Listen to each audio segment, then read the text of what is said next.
Hello viewers, কেমন আছেন আপনারা? হালদার বৌমা হেসেল ব্লগে আপনাদের সবাইকে স্বাগত। আজকে আমি আলু আর সুজি দিয়ে একটা স্ন্যাক্স করব। দেখুন, প্রথমে আমি এখানে আলু নিয়ে নিয়েছি।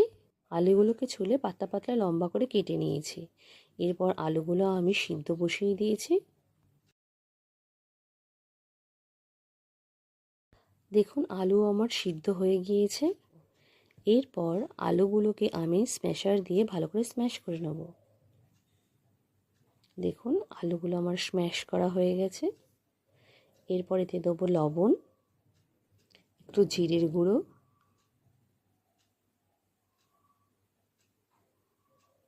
একটু গোলমরিচের গুঁড়ো,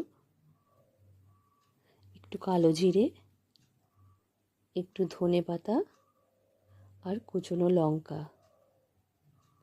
এবার আমি এতে সুজি দেব। সুজি দিয়ে ভালো করে আলুর সাথে মেখে নেব। দেখুন, সুজি দিয়ে আমি ভালো করে আলুর সাথে মেখে নিচ্ছি এটাকে। আর সব শেষে আমি এতে একটু গরম মশলা দিয়ে নেব। দিয়ে এটাকে আমি হাতের মধ্যে নেব, নিয়ে এরকম চেপে চেপে চেপে চেপে একটু গোল আকার দেব।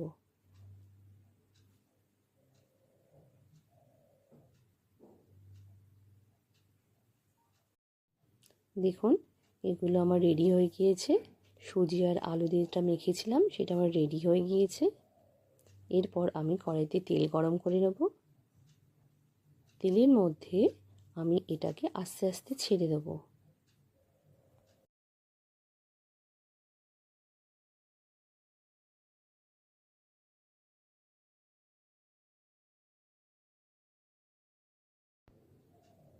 দেখুন, সুজি আর আলু দিয়ে তৈরি স্ন্যাক্স আমার রেডি।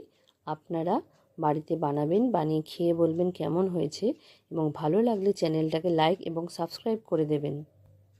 আর যারা ভালোবেসে আমার রান্নাগুলো দেখছেন, লাইক করছেন, শেয়ার করছেন, সাবস্ক্রাইব করছেন, তাদেরকে অনেক ধন্যবাদ। আমি আমার ব্লগ আজকে এখানেই শেষ করলাম।